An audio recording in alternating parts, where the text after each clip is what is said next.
blaring of the factory alarm was what woke both Absentia and I the next morning. I had no idea what time it was, but it didn't matter, seeing I had not slept at all. The fact that I was in a place of death and horror had me awake the entire night, and I doubt that I was the only pony within this place that was restless. I had only been here for less than one night, while others like Absentia had been here for countless years. The factory was their home now, as was it mine, but not for long. I didn't plan to stay in this factory for long. I had to get in, do what I came here to do, and get out. Absentia groaned as she rose from the bed, following a message over an intercom. The voice was all too familiar, and made my blood boil at the sound of it. The Overmare, Rainbow Dash. Good morning, workers. As you all know, our latest group of failures caused their beautiful machines' blades to jam. The next imports of failures will arrive in the next 2 days. So some pony will have to clean those blades. And since I know that all of you will refuse, the worker will be chosen randomly from our worker database. Also, due to last night's storm, our main power supply was damaged by a lightning strike. Some pony will have to fix that as well, but be careful not to get electrocuted. As for our Spectra handlers, the amounts of Spectra produced are dropping. Therefore, a meeting will be held to fix that issue. Now on to choosing the worker to clean the Pegasus device. The way Rainbow Dash spoke was unlike anything I had ever heard. It was a cold and ruthless tone. It was as if she didn't care at all for her workers, and only cared that Pegasi were murdered through the Pegasus device. How could Rainbow Dash pull off such a misleading act as a pony who represented loyalty, defeated evil tyrants, and inspired other Pegasi, when she really was a cold-hearted monster? It blew me away at how well Rainbow Dash could pull it off, after countless years of being the Overmare in this factory. The intercom static was replaced with Rainbow Dash's cold voice once more. The worker cleaning the Pegasus device will be 067138. Confirmed Rainbow Dash. Absentia gave a look of horror as I raised an eyebrow. What? I asked. That's you. She confirmed. My heart dropped as I saw the numbers embedded into my name tag on my suit. It was as if Rainbow Dash was taunting me. Why did that have to be my first assignment? Not to mention that I couldn't clean that machine in this heavy suit. My cover would be blown. Damn it! I cussed in my frustration. What do I do, Absentia? There's nothing you can do. She replied harshly. Best to follow Dash's orders, unless you want to end up dead. But before you even think of stepping into that machine, come here. What for? I asked. That mane of yours is just asking to get tangled up in those blades, so I'm going to cut it short. She concluded. That actually wasn't a bad suggestion. It would help with my identity, and Absentia was not kidding about my mane. It was longer, because strangely, I had grown in my time in the void. But most say that when you die, you don't age beyond death. I didn't question Absentia further, and walked to where she was pointing, as she grabbed a knife from a drawer next to her small bed. It's not going to be anything pretty, just enough so that you can't get caught on anything in that machine. Stayed Absentia. Believe it or not, my mane used to be full of curls, and I was admired by most Pegasi. I wanted to go into modeling, if anything, seeing I had the qualifications, but my parents didn't agree. I was forced into flight camp, and I never could fly well, so it was clear I was going to fail the flying exam. Hope they're proud now. Absentia grabbed a large amount of my lower mane and cut through the thick material, tossing it into a nearby garbage. The weight upon my head had lowered massively, as she worked more toward my neck, cutting it to where it only stood 2 inches off of my neck. How did you get on Rainbow Dash's good side? I asked her. Absentia sighed, continuing to cut further up my neck. When I was admitted with another Pegasi that gave me shit on a daily basis. I was confused and lost, and had no idea what to do, or what to think in the darkness of the factory. During the first night, the effects of the factory plagued my mind, and I decided to get some much-needed revenge. The asshole that treated me like shit all my years in flight camp was at his most vulnerable, so I took my opportunity and beat him to a pulp.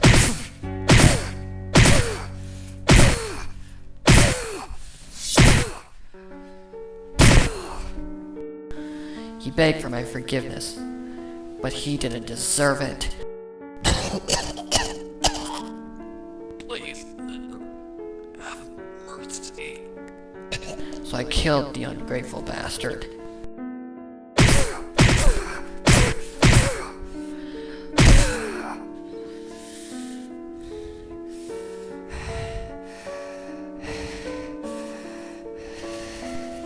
Absentia's voice was cold and bitter. The sound of her words made my ears twitch, along with the sound of her blade slicing through my mane. I shivered as Absentia continued her story that I had asked for. After he was dead for sure, I expected to feel happy or satisfied. I didn't feel like either of those things. I felt sad, horrible, and looked at myself as a monster. I had killed one of my fellow Pegasi, and despite all he had done to me, I felt terrible. If anything, I was no better than Rainbow Dash. It became clear to me the next morning when Dash came to the containment room and saw what I had done. Blood was everywhere, and I was covered with it. Dash took it as an opportunity and made me into a factory worker on the spot. After that, I just worked myself up the ranks, and here I am. Her story nearly brought tears to my eyes, realizing that if any pony wanted to get on Rainbow Dash's good side, they'd have to do something so morbid. Luckily for me, I planned to do it another way. Unless an opportunity was given, I'd kill the bitch, along with this factory. How long have you been here? I asked. Around 20 years, kid. She replied. I could only imagine Absentia's pain. She had been here for 20 years. 20 long years of murder and nightmares. I had been dead for countless years, but I was reborn into this living hell. Only this time, things were going to be different. Absentia had finished the haircut to where my mane was only 2 inches off my neck and head. An easy buzz cut to where I looked just like Absentia. There. Now you look like the rest of the workers, said Absentia. Out of the sounds of the room, the intercom erupted once more with the sound of Rainbow Dash's cold voice. Worker 067138, report to the factory floor, commanded Rainbow Dash. Absentia gave me a look of severity. Best go before she comes looking for you. Her and her security squad. I nodded my head as I turned to leave until I was stopped by Absentia. Almost forgot, said Absentia. You might want to put this on. Absentia tossed a black rubber suit toward me, which I recognized as the same one she wore. I didn't question her and quickly slipped on the flexible rubber suit. It was surprisingly comfortable and fit me perfectly. Once the uniform was on, Absentia handed me a small button. The button had the label of the weather factory on it. You'll need that, or Dash will be all over you, stated Absentia. I stuck the small button on my suit, feeling a sick feeling come over me. I looked just like one of the factory workers now, a fact that I refused to accept, seeing I was only wearing it temporarily. It was the only way I could stay out of Rainbow Dash's sight. Good luck, Scoots, said Absentia. You'll need it. I nodded my head as I turned to exit the room and make my way to the factory floor.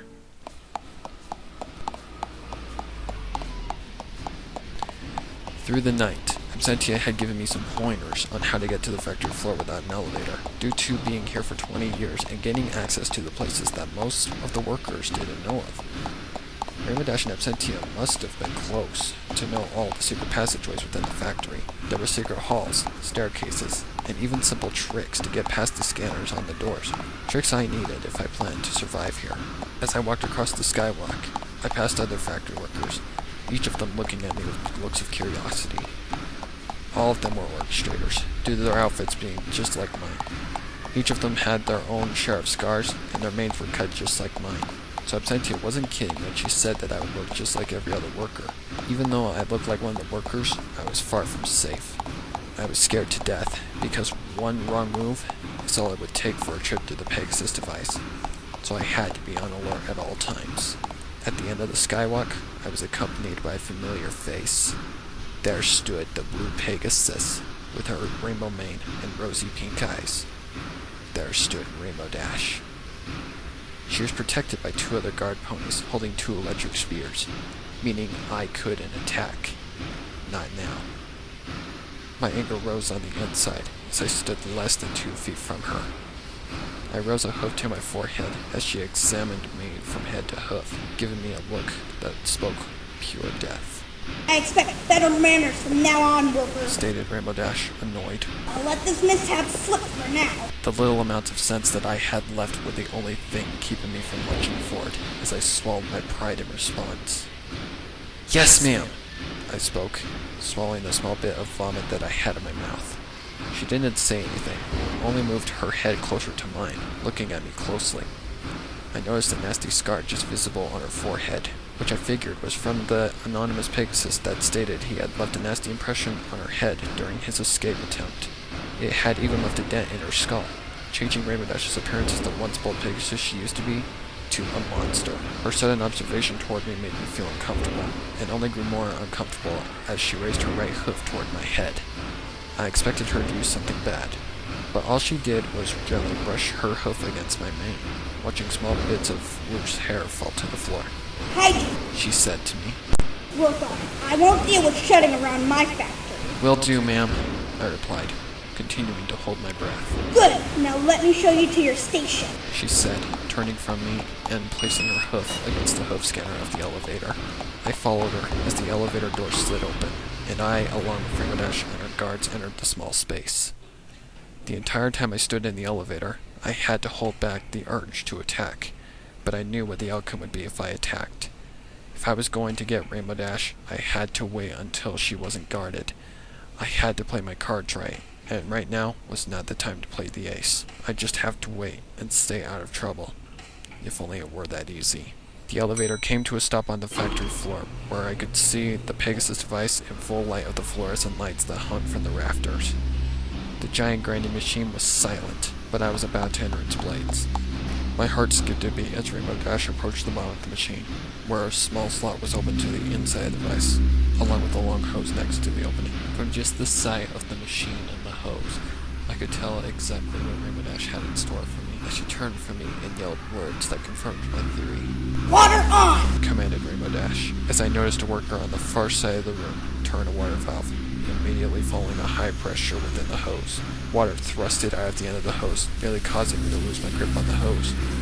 But I somehow managed to hold on. Not a single speck better be visible, worker, stated Rainbow Dash as she walked out of sight. Once she was gone, I immediately started to clean the blades. The blades were coated with dry blood, chunks of flesh, and some chunks of meat. The bottom of the machine was coated with bone fragments, teeth fragments, fur, and puddles of blood formed from the blood that had dripped from the blades of the machine. I started with the bottom of the machine, washing away the fur, teeth, and bone fragments, along with the dried up blood puddles. As I watched the teeth fragments exit the machine out of the only opening I had, I wondered if any of those fragments were mine. There was some orange and purple fur in the collection of leftover fur, so could that have been me? The thought made my stomach turn, so I shook my head, freeing my mind of the thought. The floor of the gigantic machine was clean in a matter of seconds, due to the water pressure being at its highest peak. After the floor of the Pegasus device was completely spotless, I moved to the lower blades, hearing the water collide with the steel blades. The dried up blood came off easy, almost too easy, as I continued to clean the horrid machine. Suddenly, I felt as if something wasn't right, like I should get out of the machine. This was too easy of a task to even be considered hard labor. Out of my thoughts, I heard something that made my heart drop. The gigantic machine had erupted to life, and the blades had started to turn at a rapid speed. It was a trap! As soon as I realized the reality of the situation, I turned to my only exit, only to hear the metal door shut tight. Now I truly was trapped, as I dropped the hose and the water started to rise in the small opening.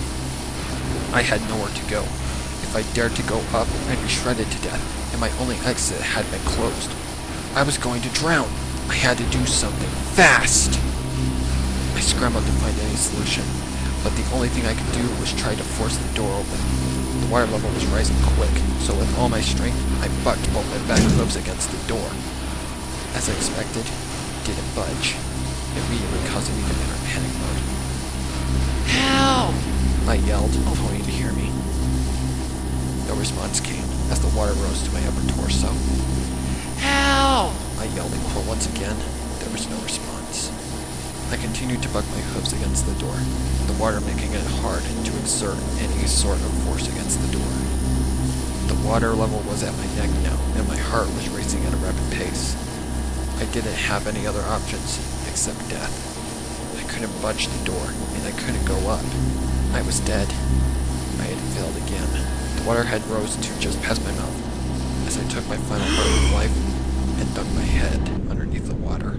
Beneath the water, I searched for any sort of alternative that could save me as a last-ditch effort, but only one option came to me in the murky water, and I doubted it would even work.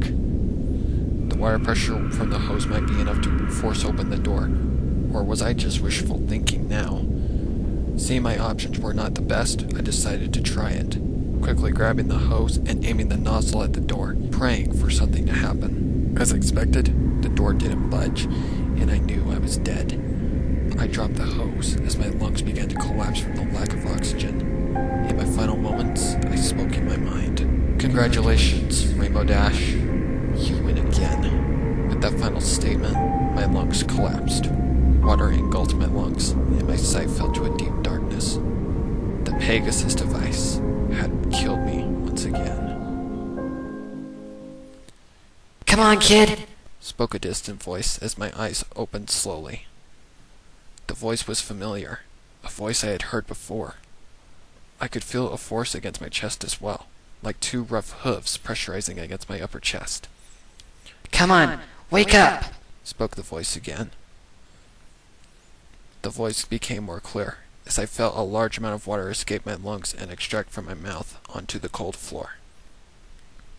I had started to cough massively, coming back to reality. I was next to the Pegasus device, with Absentia just above me. Her hooves were wet, as were mine, along with the rest of my body. That's when I remembered what had happened, as I lunged upward, only to be held back down by Absentia. Easy, kid. She stated. Out of my blurred vision, I struggled to speak. "What happened?" I asked in a weak voice. You tell me. Stated Absentia. I just saved your life. The door was locked from the outside of the machine. My head was groggy as I attempted to stand up. "Some pony trapped me in the machine.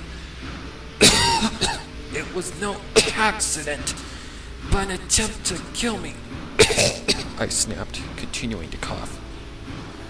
Absentia gave me a look of severity. We both knew who had set it up. What in equestrian happened here? Shouted a familiar voice. Rainbow Dash walked toward Absentia and I, her face angry. I gave you a simple assignment, worker, and what happened? My factory floor ends up flooded. She snapped. Absentia objected to Rainbow Dash's words, seeing it was clear that this attempt was a setup. Hold up, Dash.